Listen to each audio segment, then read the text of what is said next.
Hi, welcome to Movie Review Mom. And if you're new here, yay, congratulations, you found me. I hope you stay. My goal in these movie reviews is to give you the heads up on the content in movies as to what might be appropriate for you and your family and your values, and also the quality of the filmmaking so you can decide whether or not it's worth your time or money to watch a particular film. So today I'm really excited to present this movie review because I think it's going to be in the Academy Awards. It is called The Father. It is releasing in select theaters and on Netflix and Amazon Prime, Hulu, and some other streaming platforms on February 26th.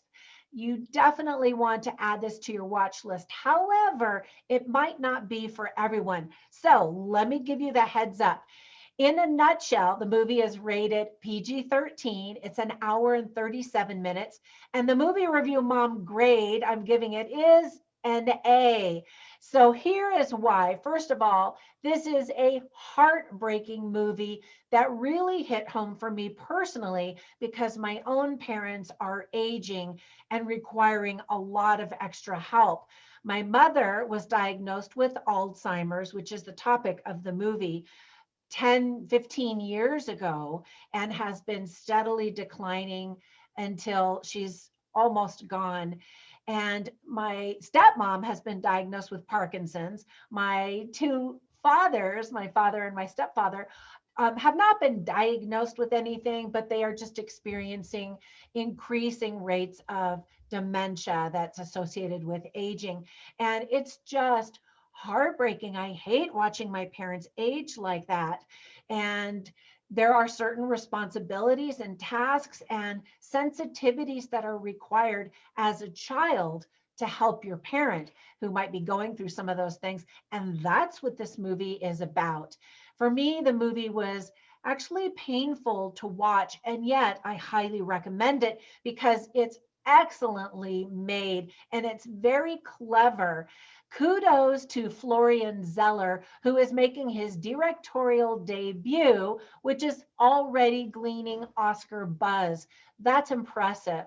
So the movie was directed by Florian Zeller and stars Academy Award winning actors Anthony Hopkins and Olivia Colman. And for their performances alone, you should see the movie. But the movie also introduces this topic that we've seen before in other movies, but in a very interesting way. Let me give you some quick tips for parents because the movie is rated PG-13. You might think that it would be good for your kids. And honestly, kids are going to be extremely bored. And so will some adults who might complain that nothing happens. So let me give you the heads up on that in just a second. There is some profanity and F bombs, but it's not violent. It's not laced with horrible things that would be offensive to families. Some of the positive themes that are illustrated through the storytelling are family, aging, Alzheimer's specifically, trust, sacrifices for family, supporting aging people, and what is reality, and how that blurs as you age and as you lean into dementia or Alzheimer's or some of those illnesses that just strip you of your memory and your mind. It's just awful. All right. So let me tell you why I liked this movie so much. First of all, the Oscar goes to probably Anthony Hopkins. He is a national treasure. I've loved him for decades, and he is sure to be nominated for Best Actor, and he probably will win Best Actor as well. Director Florian Zeller wanted only him to play in this movie, and he said that he probably wouldn't have made this movie without him, certainly not in English.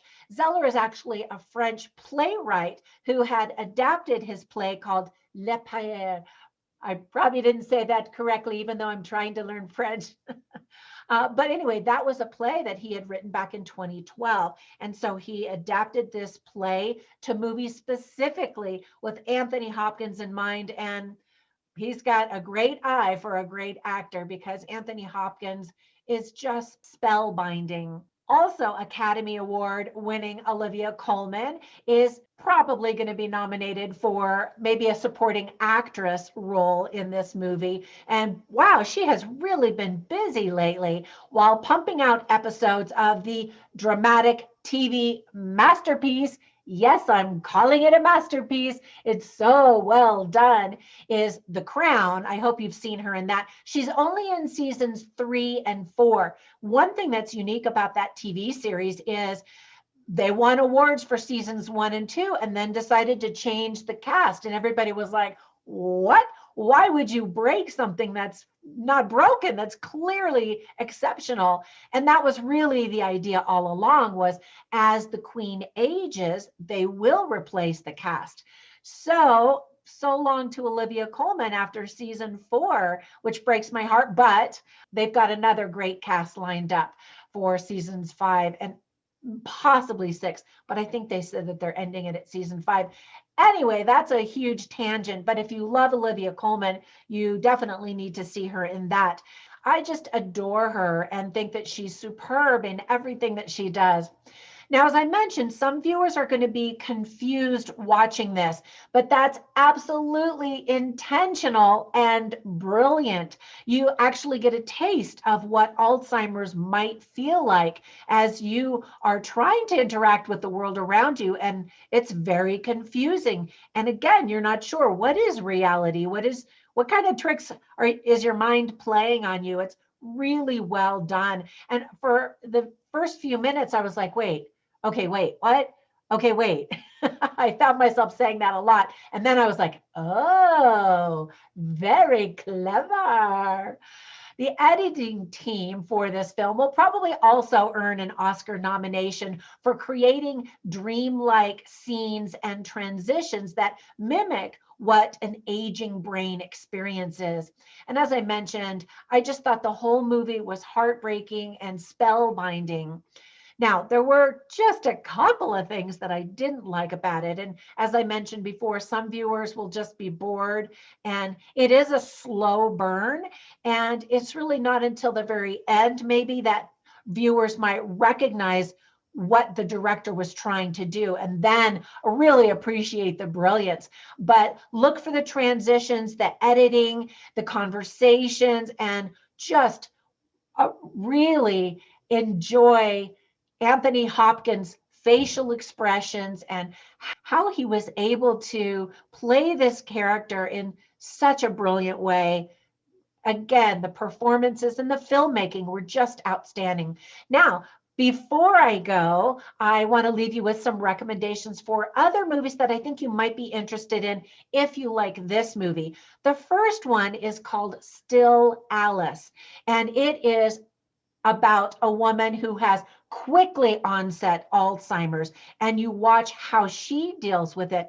It's also heartbreaking, but because her type of Alzheimer's hits when she is quite young and then rapidly progresses, it's really interesting to learn about that and to watch how it not only affects her, but her whole family. And then another movie that I just recently watched was called Blackbird. It's not about Alzheimer's, but it is about a woman who has a fatal illness and how it affects her and her family and her decisions about life and death. Anyway, I recommend both of those. Great, excellent performances. Okay, that's it for my movie review. I hope that you appreciate this movie if you choose to watch it.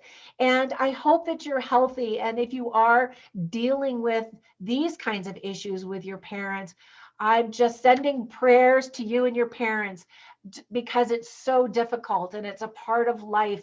And we all have to learn to show extra compassion and patience. Now, if you like all of my movie reviews and my honest style of presenting the content and the quality, I would love for you to subscribe, like, and comment on my YouTube channel, and maybe even run over to Patreon and support me there. I've got all kinds of prizes and tier levels that you can choose from, and I really appreciate it. All right, that's it for today. I hope you have a great day, and I will catch you in the next one. Bye for now.